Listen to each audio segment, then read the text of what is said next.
What is going on, ladies and gentlemen? We got the dial-up internet working. AOL is good for John. John, how are you doing today, my Yeah, good friend? thanks for making me chuckle because, like, I I had this problem Thursday, and I'm like, okay, I'm calling my provider. Called my provider, right? There's random outages in your area. Okay, cool. I can't do anything about that. Fine. Okay, but at least I know it's not my system. Worked fine Friday, worked fine Saturday. Now today, because we want to record Mattalk, the gremlins are back at it, causing all kind of havoc. So knock on wood, we have all the problems taken care of, and we're ready to bring you a pretty darn good episode of Mattalk, if I got to say so. I know I'm letting the cat out of the bag a little bit about how I feel about it, but um, I you know I think this is a pretty solid episode, and I'm not going to say any more than that because we have uh, basically a lot to talk about in terms of what are we watching. Because believe it or not, my friend, I've been catching up on a lot of watching of TV and movies. So, but I digress. What have you been watching recently? So I talked about a lot of it on Three Geeks, so I'll spare you guys all of that. But the one that's very like in tune with our show is Criminal Minds. That has been incredible.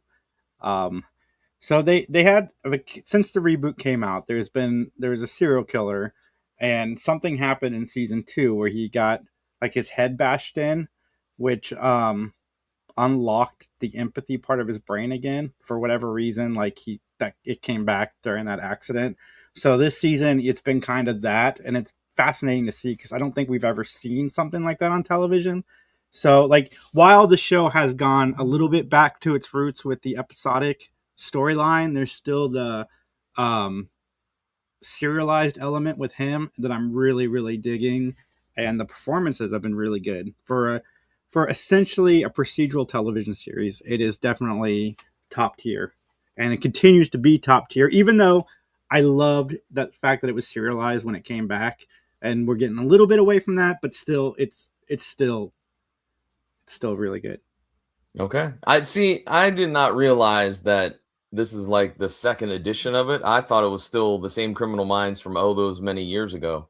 It essentially is. It's the same Oh, it cast is. minus a Okay. couple people, but yeah, when it came back serialized. Okay. And that's interesting. They did the whole thing about his brain injury because there's been a few other movies about and TV shows about people that have head injuries. Ultimately, like I remember a thing of Law and Order where they were like, well, because that person got bashed in the head with something, that's why they were a murderer, and they really weren't murderers. They never even had a traffic ticket like beforehand. So it's very fascinating how the human brain works, in my opinion.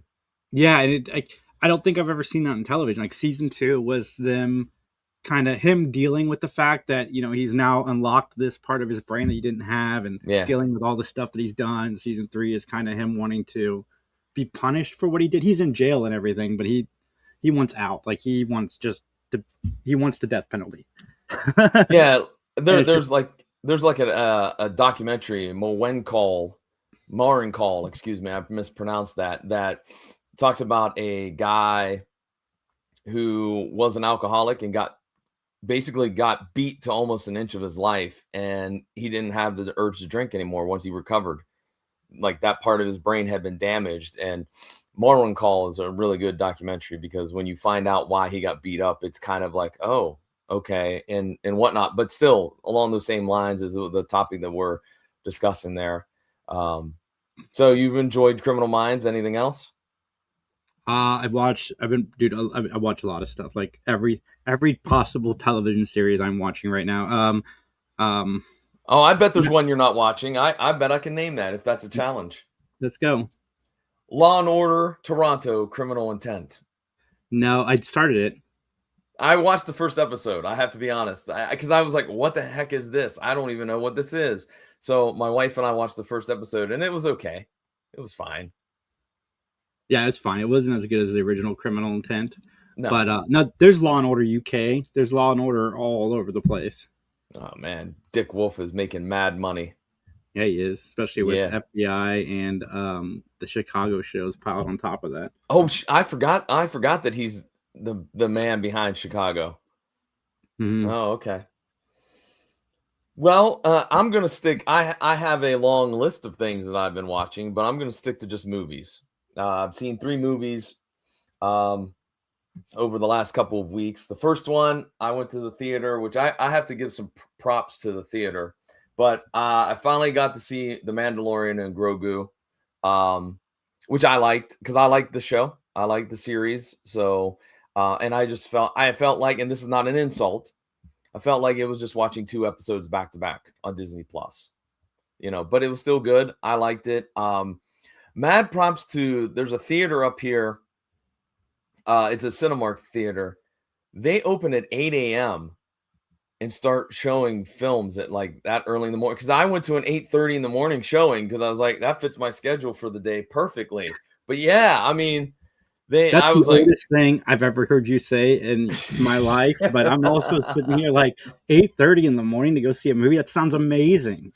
yeah, because let me just tell you right now, number one, there was nobody in the theater. There was me and 2 other people. Number two, it was $9, which I didn't think was bad. I mean, that's not a great price, but it's not a terrible price either. And just you have the kind of the luxury of not having to deal with so many people. It's awesome. So I plan on watching Masters of the Universe the same way. They have like an 8:45 showing, and I think next week I'm going to go to that. The It's worth subs, getting up at 6. A-listers, like, let's get going with this 8 a.m. showing thing. We need AMC, make it happen. There you go. My other 2 movies I watched are movies that I saw streaming. One was one of Alfred Hitchcock's later films, almost one of his last films, as a matter of fact, Family Plot. Um, I gotta say this, as I am trying to catch up with all of the Hitchcock films. This one was okay. It was fine. Bruce Dern is pretty good in it, but overall, it's kind of meh. I mean, it's not terrible, it's not great, it's kind of in the middle of it. So I don't know if that's a hot take or not.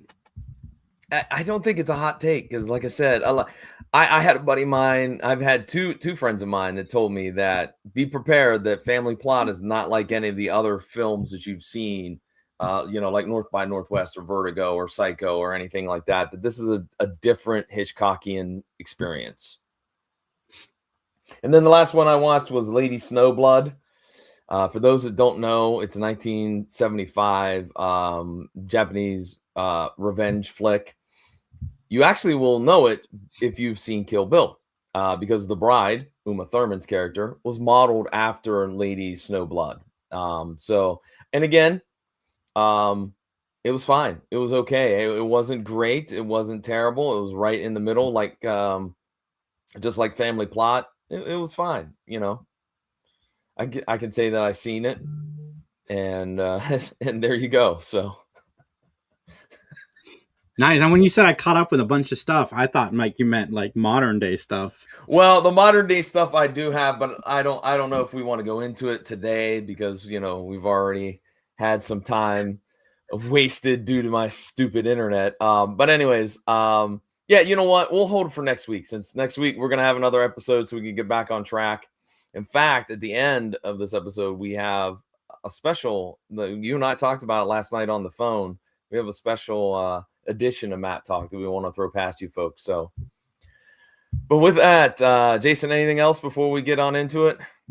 No, but I got to send Justin my rating. Oh, Oh, I please did send your already. rating. Never mind. Oh, you did it already. I, See, I've trained myself. As soon as I start, as soon as I finish the episode, I fire off a text to him. So, oh, all nice. right.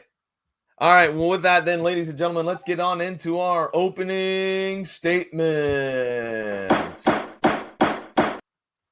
The title of this episode is called The Diner, and the original air date is October 14th, 1993. We have a couple of guest stars on the roster. First is Stan Shaw, who will be playing the role of Cyrus Jordan. He reminded me of, and I always get the names mixed up, but Keith David, the guy from Requiem for a Dream and Agent Cody Banks, and that African American actor. this dude And reminded me of there's him. something about Mary. Yes, he's in Something About Mary, but I always get those two confused because there's Keith David and then there's David Keith.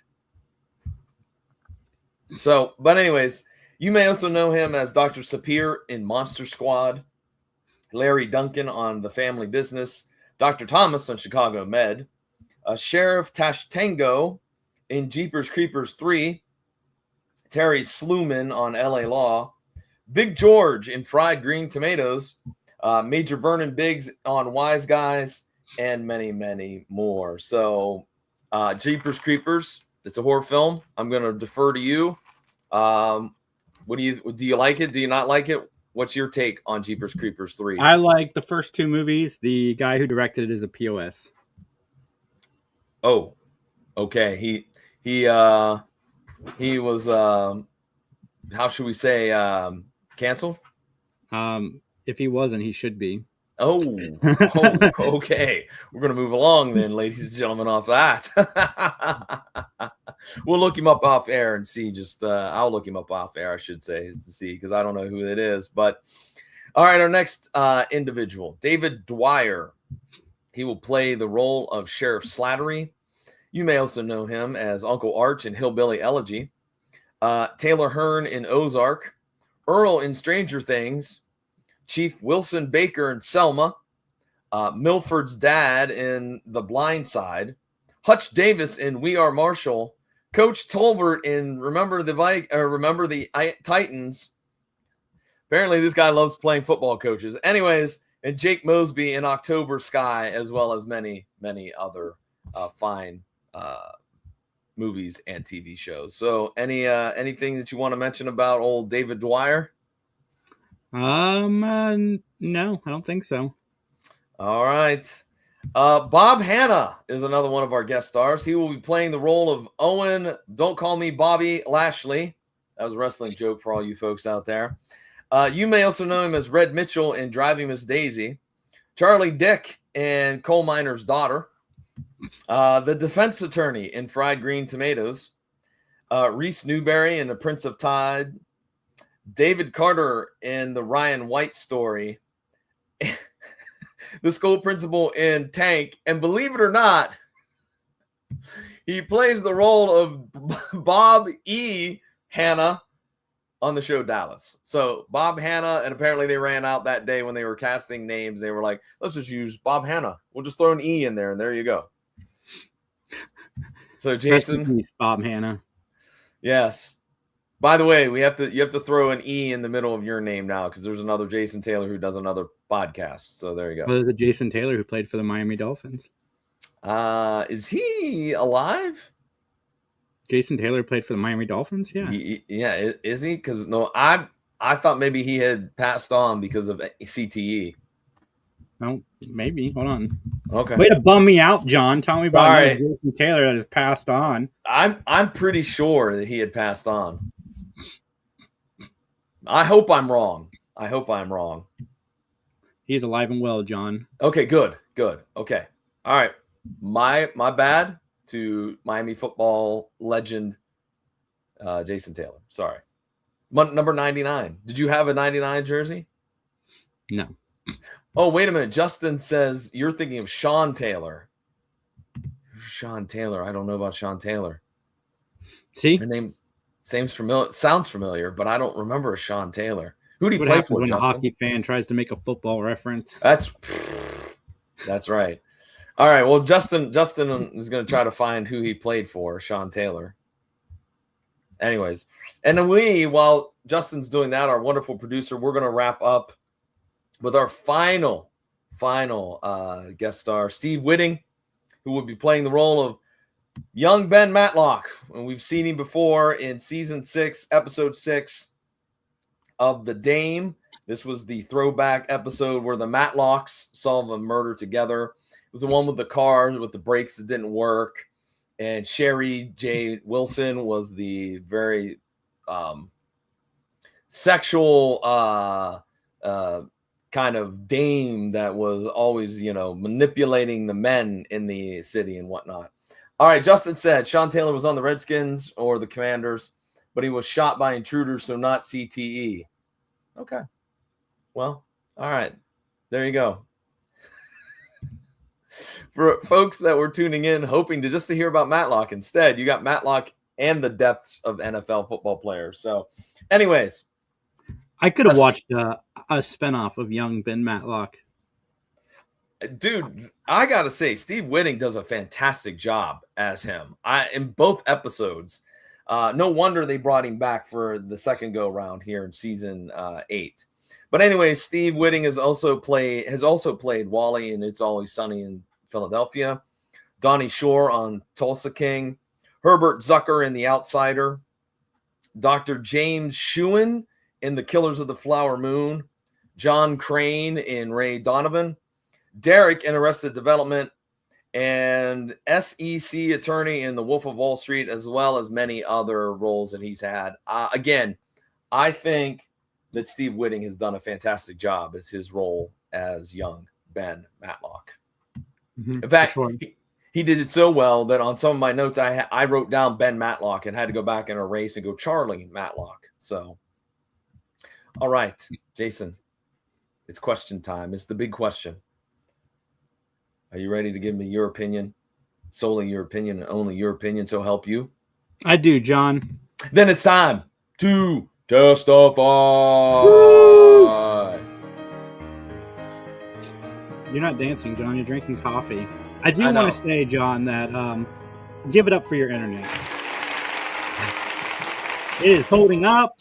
We are 17 minutes strong. You just jinxed us. You just jinxed us. Anyways, it's an Edge, man. Edge, that's what I use. Edge performs for this app. Okay, then you know what? I'm gonna go back. I'm gonna start using Edge because I've funny you mentioned that. I only use Edge. There's a couple of websites that like won't work, and I started using Edge for them, and they're commerce platforms is what they are. I don't want to give away what it is, but anyways, well, let's talk about the plot. Enough about my internet.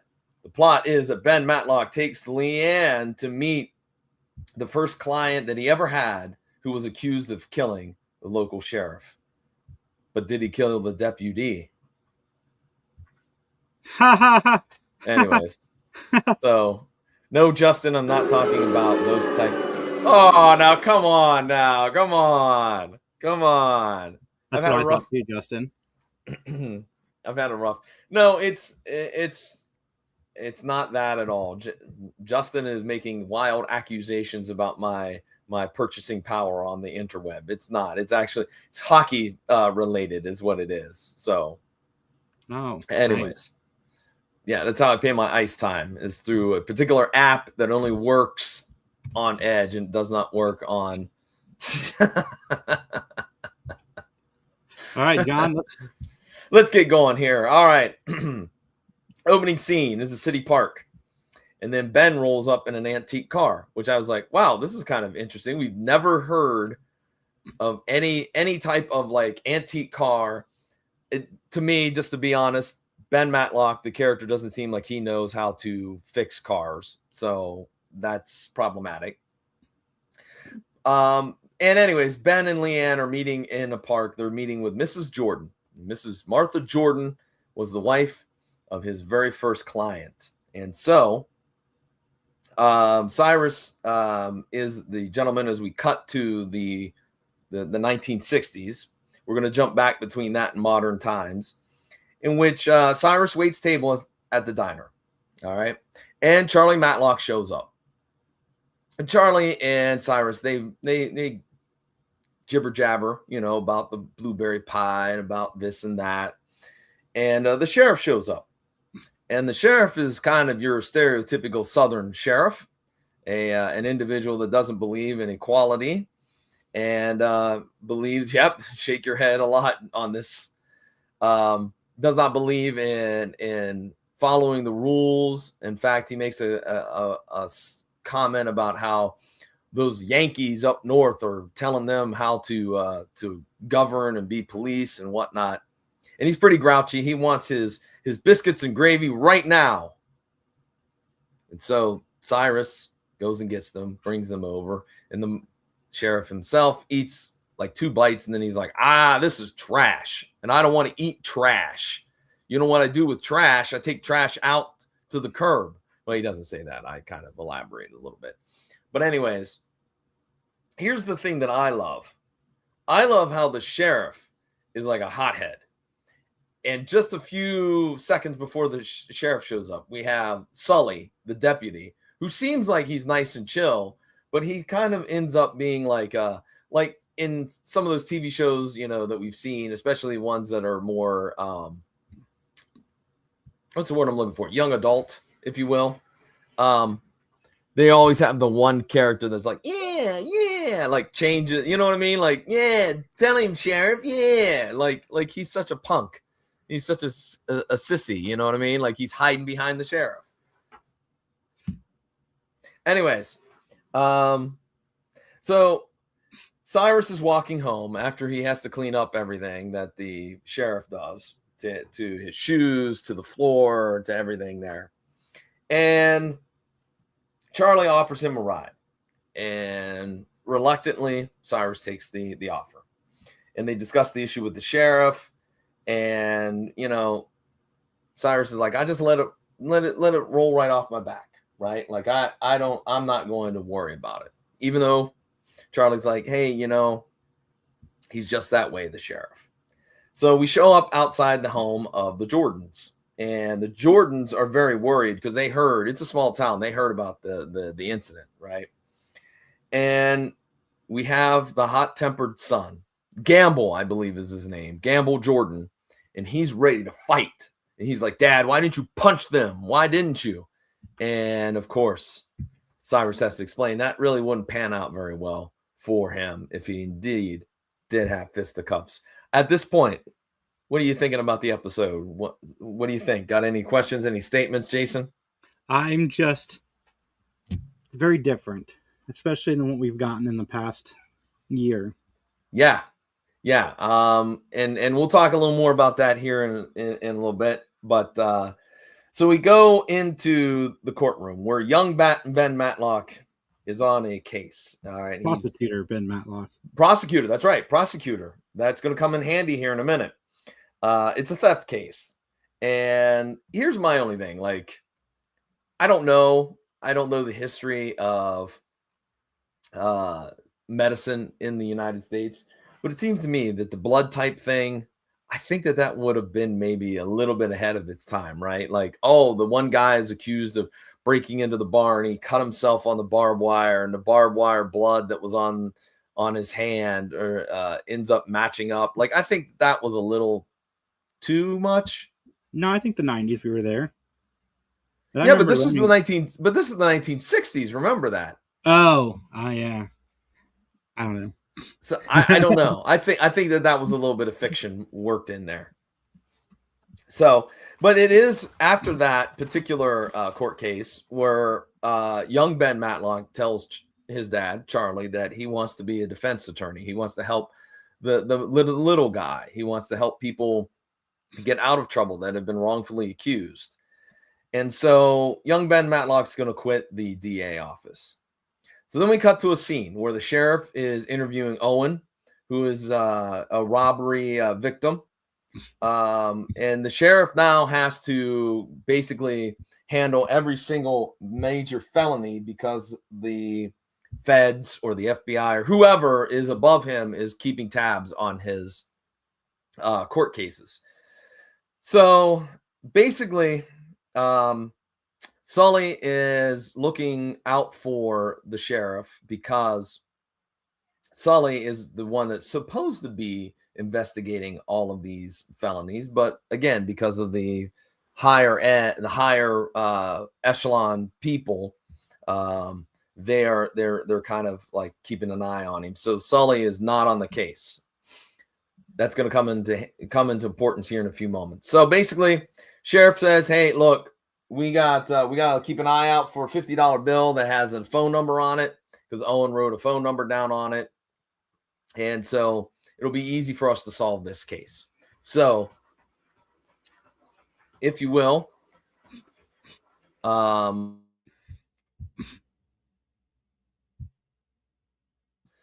The internet is working, but the cat is not behaving. So see, you jinxed us. I told you you jinxed us. Well, John, Lady you're is supposed to now you were lady is supposed to get now on Adderall between the last podcast and this one.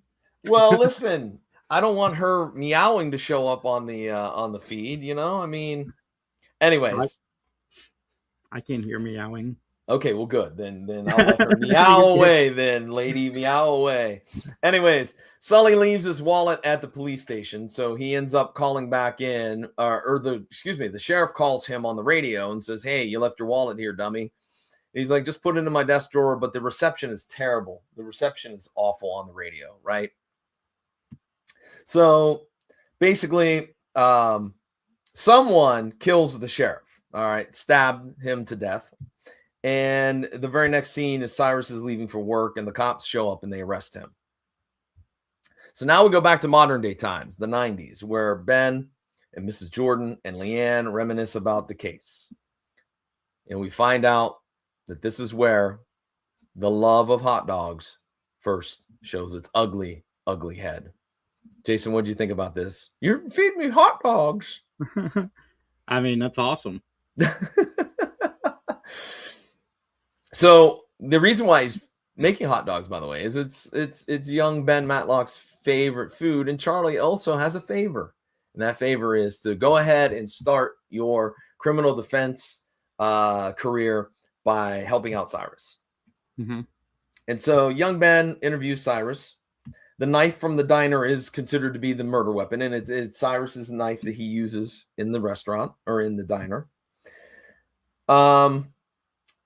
The Matlocks bail out Cyrus, which I thought was very nice of them. And as they are talking about how they're going to help Cyrus, a bunch of, I guess you could just say, rednecks roll past firing guns in the air, right? And I did forget that this is where the car comes into effect. The car is going to be payment. It's going to be collateral for helping out Cyrus. And then we go to the rednecks.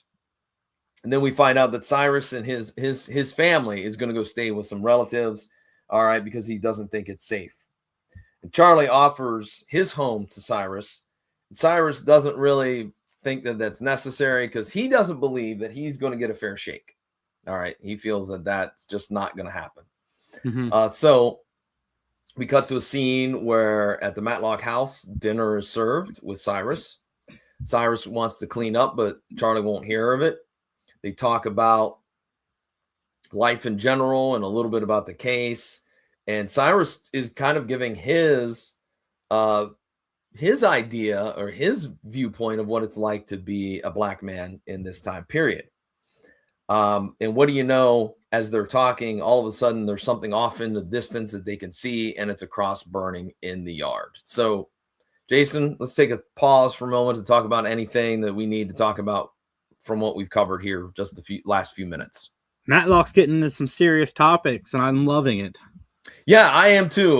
You know what? I think that we talked about this many, many moons ago when we talked about the episode where there was the Vietnamese fisherman, and we said that was a really strong and very good episode, and so we're getting that even here today. So, yeah, kudos to the writers to doing a pretty good job with this topic.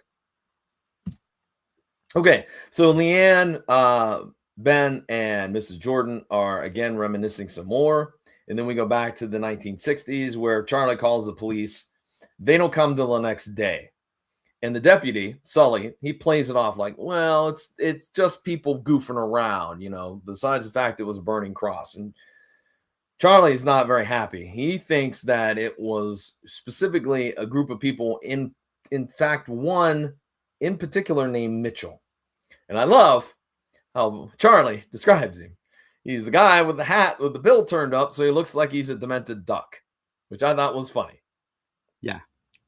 He did look like a demented duck, especially in the diner the next day. Yeah, absolutely. So Charlie goes to the diner. He confronts Mitchell about the cross burning. I don't know about you, Jason, but I so wanted some hands to get thrown. I was like, yes, I want to see Charlie knock this fool out. You want to see Andy Griffith in a fight. That's all you want to see. That's right. That's all you want. Exactly. That's That's what's missing from this episode.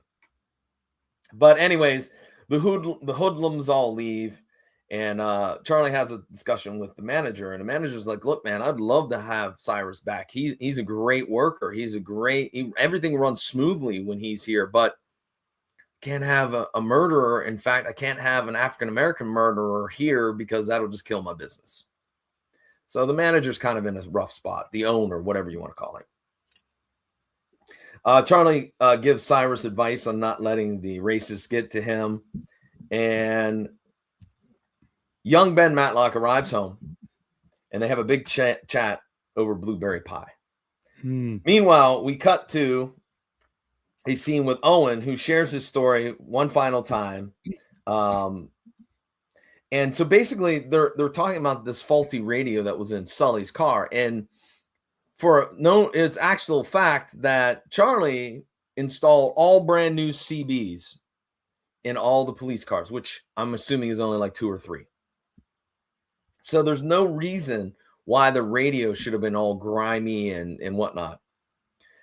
So at police headquarters, young Ben Matlock and Owen are trying to check the radio. So they're having Charlie drive one of the cars, which I'm like, how do you get to just drive a police car?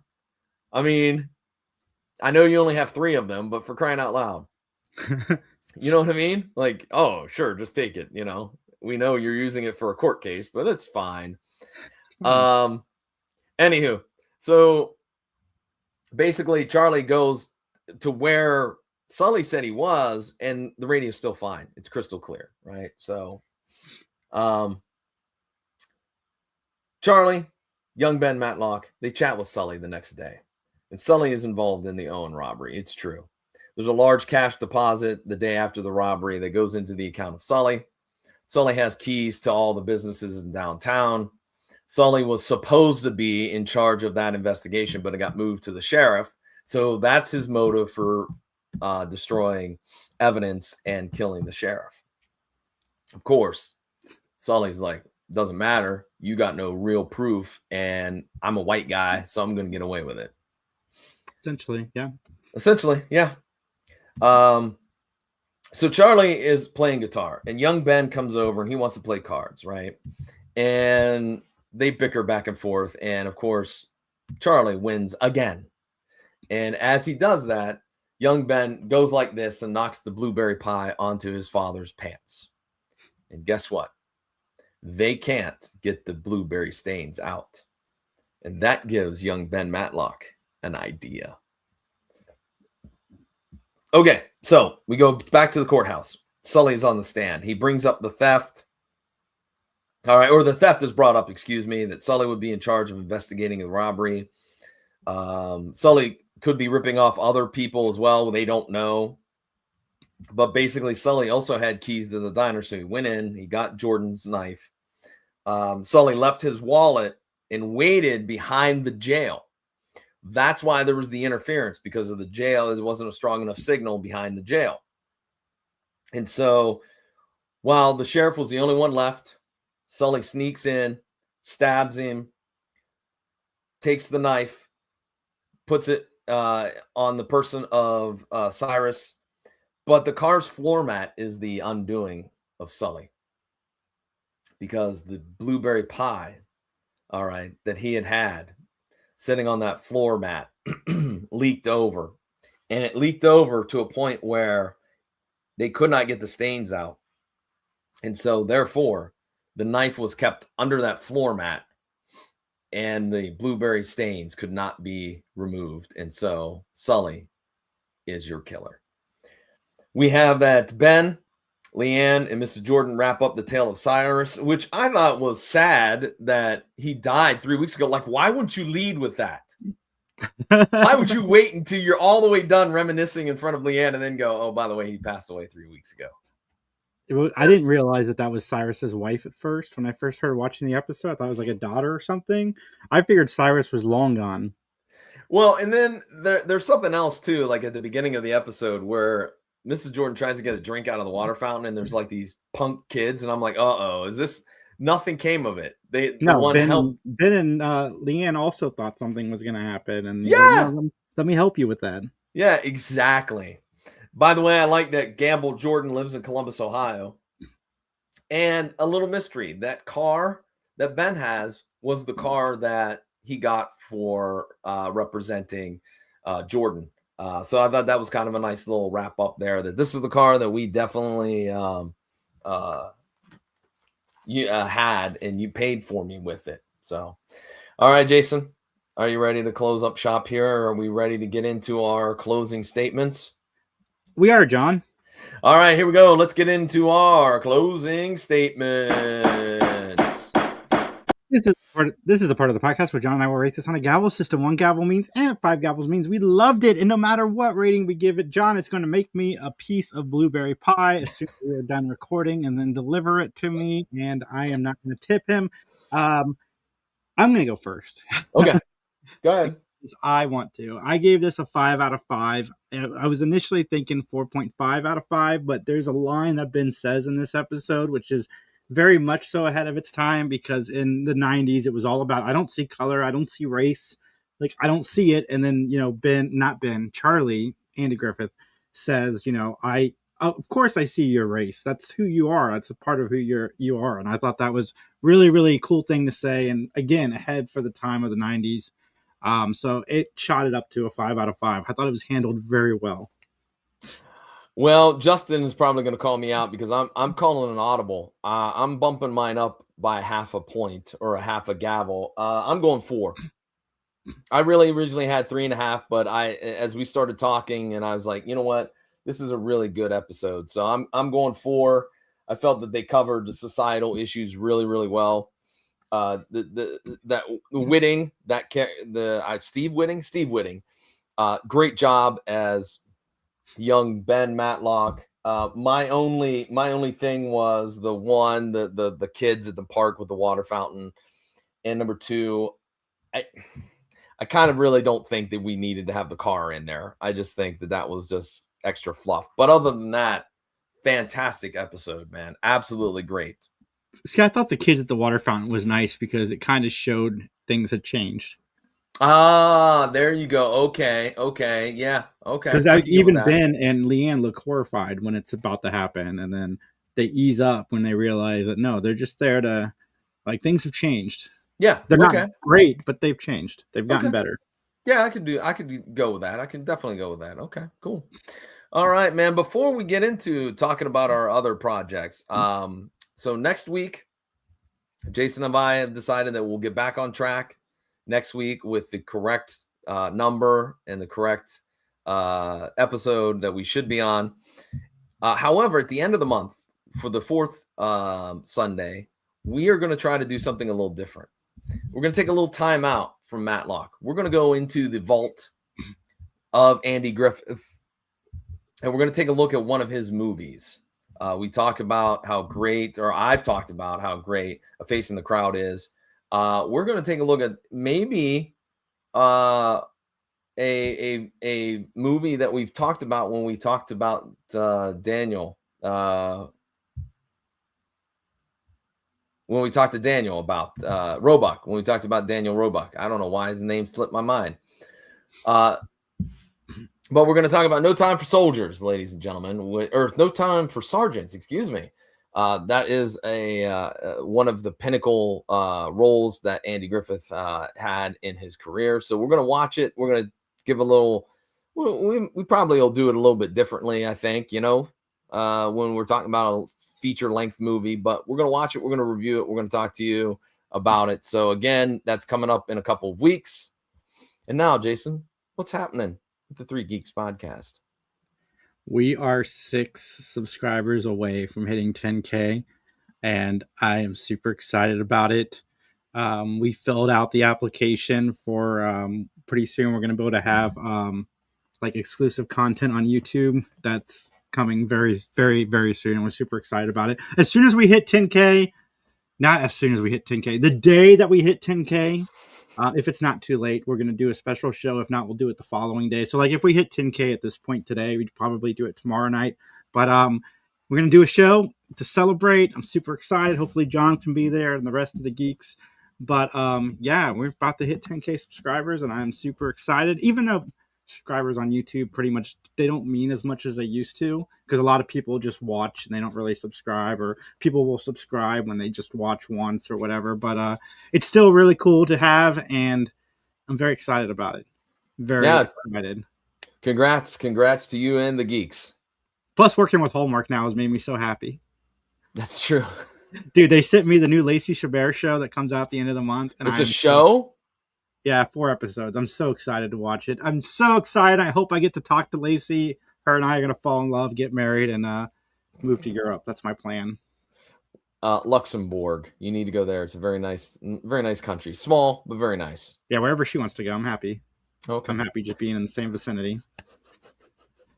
All right. Well, ladies and gentlemen, with that, let's get on out of here. What do you say, Jason? You're not gonna talk about the PVD cast? It's your favorite thing to do. Oh, geez, I totally forgot about it, to be bluntly honest with you. I thought I went ahead and did that. Anyways, well, let me get the cheap plug in. It's been an episode, folks, so we'll just leave it with that.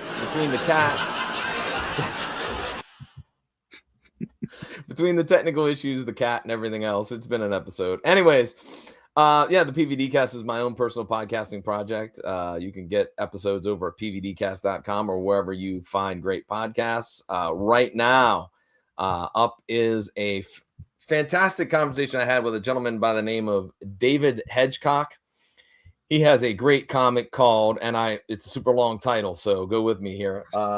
Super Kaiju, Rock and Roller, Fun Time Derby, Fun Time Go. There you go. Anyways, it's basically a great comic about a rock and roll band that are also a roller derby team that they fight kaiju. So there you go. It's an awesome project. You need to check it out. And yeah, so there you go. That's what's happening right now on the PVD Cast. That sounds like an anime Max would have watched. Really? Well, mm-hmm. I don't know. I'll have to talk to Max about it. All right, everybody. I want, as they say in court, nothing further.